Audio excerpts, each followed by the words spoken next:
हरिओम प्रिय दर्शकों, यदि आपकी मेष राशि या मेष लग्न है तो इस वीडियो को बहुत ध्यान से देखिएगा, समझिएगा। इस वीडियो में हम समझने वाले हैं 16 नवंबर 2024 से अब जो ग्रह स्थिति में परिवर्तन होने जा रहा है उसका प्रभाव आपके जीवन में क्या पड़ने वाला है और आपके जीवन में क्या बदलाव होने वाला है। आप अपने जीवन में क्या अचानक देखेंगे कि बहुत कुछ बदल रहा है, आपकी जो समस्याएं हैं उसमें कमी आ रही है, क्या क्या चेंज होगा, ये सब कुछ विस्तार से समझेंगे। वीडियो को बिल्कुल ध्यान से देखिएगा और पूरी वीडियो देखिएगा, तभी कंफर्म होगा, नहीं तो कंफ्यूजन रह जाएगा। प्रिय दर्शकों, हम चर्चा कर रहे हैं ग्रहों के राजा सूर्य की। सूर्य का परिवर्तन 16 नवंबर को होने जा रहा है। ये मंगल की राशि वृश्चिक राशि में गोचर करने जा रहे हैं। मंगल की एक साधारण राशि है और बुध महाराज यहाँ पर पहले से ही विराजमान है। तो बुध महाराज यहाँ विराजमान होके और सूर्य दोनों की युति होगी, जिससे बुधादित्य योग का निर्माण हो जाएगा। अब रही बात, यहाँ पर कुछ और भी स्थितियां हैं, इन्हें भी गहराई से समझ लीजिए, क्योंकि यदि इन्हें भी ध्यान में रखेंगे तो फलादेश समझने में काफी आसानी होगी। तो एक तो यहाँ पर मेष वालों के लिए ये अष्टम भाव में गोचर कर रहे होंगे, जो कि त्रिक भाव कहलाता है, और जो कि सूर्य के लिए इसका प्रभाव नहीं माना जाता है। और बुध महाराज यहाँ पर जरूर विराजमान है।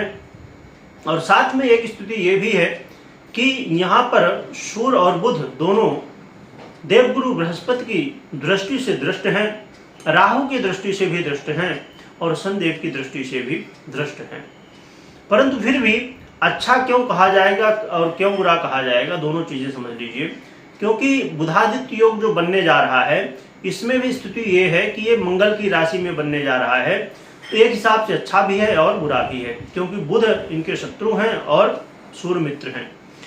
इसके अलावा यदि आप विचार करें तो ये जो योग है, कोई भी योग जब जैसे केंद्र में बन रहा हो या लग्न में बन रहा हो, ये त्रिकोण में बन रहा हो, या आपके जो है तो इन भावों के अलावा यदि समझ लीजिए कि कर्म भाव में बन रहा हो, जो कि केंद्र का ही भाव है, और या तो आपके आय भाव में बन रहा हो, तो इसका कुछ अलग ही प्रभाव होता है। परंतु यहाँ त्रिक भाव में बनना उतना श्रेष्ठ नहीं माना जाता। और इसकी मजबूती क्या है कि देवगुरु बृहस्पति की दृष्टि, भले शत्रुवत दृष्टि है बुध के लिए, परंतु सूर्य और मंगल के लिए अच्छी दृष्टि, मित्रवत है। और यहाँ पर ये जो शनि और राहु का संबंध है, दृष्टि संबंध है, ये कहीं ना कहीं ये जो योग है, शनि राहु जैसे ग्रहों की जब दृष्टि पड़ती है तो योग को भंग कर देती है। तो अपने आप में एक तो योग पहले से ही कमजोर है और फिर ऊपर से इनकी दृष्टि। साथ में एक चीज और भी विचारनीय है कि बुध वक्रीय हो जाएंगे 26 तारीख को, और फिर 29 तारीख को अस्त भी हो जाएंगे। तो वक्री तो चलिए ठीक है ही है, पर अस्त हो जाएंगे। तो इसलिए ये बुधादित्य योग का परिणाम कितना मिलेगा, आइए समझते हैं। प्रिय दर्शकों, आप यदि विद्यार्थी हैं, स्टूडेंट हैं, या आप माता पिता हैं, आपके बच्चे पढ़ते हैं, तो ये विद्यार्थियों के लिए बहुत अच्छा है। विद्यार्थियों के लिए पढ़ाई में सफलता को दिलाने वाला, और आपका मन जो अभी तक विचलित था वो कहीं ना कहीं यहाँ पर अब रुकेगा। परंतु इसका ज़्यादा अच्छा प्रभाव आपको 29 तारीख तक मिलेगा। 29 के बाद भी मिलेगा, पर उतना अच्छा नहीं, क्योंकि बुध अस्त हो चुके होंगे। और इसमें दो स्थिति होगी, ये ध्यान में रखिएगा कि 29 तारीख के बाद प्रभाव में और भी ज़्यादा बदलाव आ जाएगा, क्योंकि बुध की जब स्थिति बदलेगी पूर्ण रूप से, यानी कि अस्त हो जाएंगे, और फिर जब अस्त रहेंगे फिर उदय भी होंगे। तो उदय होने के लिए तो अभी समय है। तो इसलिए इन बातों का थोड़ा ध्यान रखिएगा। और जो लोग लॉटरी, जुआ, सट्टा, शेयर मार्केट इत्यादि में, खासकर लॉटरी, जुआ, सट्टा, इन सब में विश्वास रखते हैं, शेयर मार्केट में, उनके लिए भी ये समय कहीं ना कहीं धन लाभ कराने वाला, परंतु श्रेष्ठ धन लाभ नहीं कराने वाला होगा। यानी कि धन लाभ तो होगा, पर बहुत ज्यादा धन लाभ नहीं होगा। एक कहना चाहिए कि हाँ, पैसे अभी समझ लीजिए कि अभी कई सारी गृहस्थितियां जो चल रही थी उसके हिसाब से यदि लाभ नहीं मिल रहा था आपको, तो इस समय कुछ न कुछ लाभ मिल सकता है। परंतु यहाँ पर सावधानी बहुत ज़्यादा रखनी है, और खासकर 29 तारीख के बाद और भी ज़्यादा, क्योंकि ये जो योग है ये भंग हो चुका, मैं पहले बता चुका हूँ गृहस्थितियाँ। तो आपको लाभ लेना है, परंतु बुद्धिमानी के साथ में। थोड़ा सा भी मतलब आपका मन यहाँ वहाँ भटका तो मुश्किल में खड़े हो जाएंगे, क्योंकि राहु की भी दृष्टि है जो कि इन क्षेत्रों में लाभ दिलाती है, लॉटरी जुआ सट्टा इत्यादि में, परंतु यहाँ पर मित्रवत दृष्टि नहीं शत्रुवत दृष्टि है। इसलिए लाभ तो होगा, अचानक लाभ होगा, पर अचानक हानि भी हो सकती है। इसलिए ध्यान से बिल्कुल, यदि लाभ मिल गया तब तो बहुत ही बढ़िया है, नहीं तो नुकसान हो सकता है, क्योंकि यहाँ पर एक गलती मुश्किल में खड़ी करेगी। इसलिए सावधानी रखिएगा जरूर।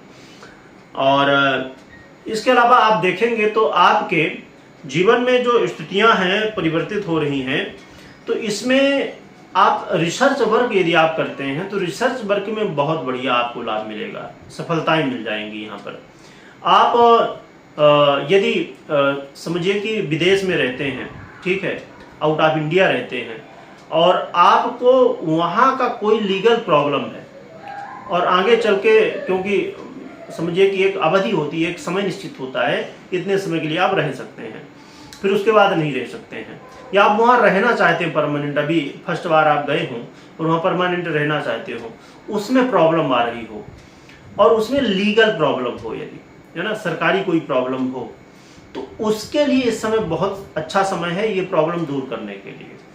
तो इस समय आप प्रयास कर सकते हैं। समझिए कि इसमें मैक्सिमम चीज़ें, जब हम विदेश जाते हैं तो उसमें मैक्सिमम चीज़ें जो प्रॉब्लम आती हैं तो वो सरकारी होती हैं, ज़्यादातर पर्सनल भी होती हैं, प्राइवेट भी प्रॉब्लम होती हैं, पर सरकारी ज़्यादा। समझिए यहाँ से जाना है, वीज़ा मिल जाए या जो भी कार्ड मिल जाए जहाँ का जो होता है, या कोई परमिशन मिलना है, डॉक्यूमेंटेशन है, तो उसमें सरकारी चीज़ें ज़्यादा होती हैं। इसलिए इस चीज़ को आप हैंडल कर सकते हैं, पर इसके लिए अच्छा समय है 29 तारीख के पहले। इसके अलावा आपके लिए यदि आप अपने जीवन में समझ लीजिए कि धन तो है, आता तो है धन, पर अस्थाई धन में वृद्धि नहीं हो रही है। धन दो तरह के, एक होता है कि आता जाता रहता है, एक होता है स्थायी धन। तो स्थायी धन में यदि वृद्धि नहीं हो रही है तो ये जो समय है तो कहीं न कहीं इसे अस्थायी धन में वृद्धि कराने वाला समय हो सकता है। इसके अलावा देखा जाए तो थोड़ा आपको अपने घर परिवार में जरूर ध्यान देना होगा कि घर परिवार में स्थितियाँ बेहतर रहे। तो ये जो सूर्य का परिवर्तन है काफ़ी बेहतर है पहले से, क्योंकि अभी सूर्य नीच अवस्था में थे, ये बहुत पीड़ित अवस्था थी, और साथ में जो है तो मंगल तो है ही है अभी भी, तो ग्रहों के राजा जब नीच के हो जाए तो बड़ी मुश्किल हो जाती है। तो अब जो बदलाव हुआ ये बहुत श्रेष्ठ माना जाएगा कि कम से कम सूर्य अब नीच अवस्था से दूर हो चुके हैं। तो अब उपाय क्या करना चाहिए जिससे और भी ज़्यादा आपको श्रेष्ठ लाभ मिल सके? तो आप एक तो भगवान भुवन भास्कर की आराधना करिए, अर्घ्य दीजिए भगवान सूर्य को, और साथ में आप आपके आसपास गौ माता, यदि भारत में ही रहते हैं आप तो गौ माता मिल जाती है, तो गौ माता की सेवा करिए को। और गौ माता की सेवा यदि नहीं कर पाते, यदि ऐसी जगह में कहीं रहें कि गौ माता नहीं रहती हैं, तो फिर आप क्या कर सकते हैं? तब फिर आप भगवान गणपति की आराधना कर सकते हैं। भगवान गणपति की आराधना करेंगे तो उससे भी आपको लाभ मिलेगा। तो ये आप उपाय करें, इससे आपका कल्याण होगा। और कोई महत्वपूर्ण निर्णय ले रहे हैं तो सबसे पहले जन्म कुंडली का विश्लेषण अवश्य कर लें।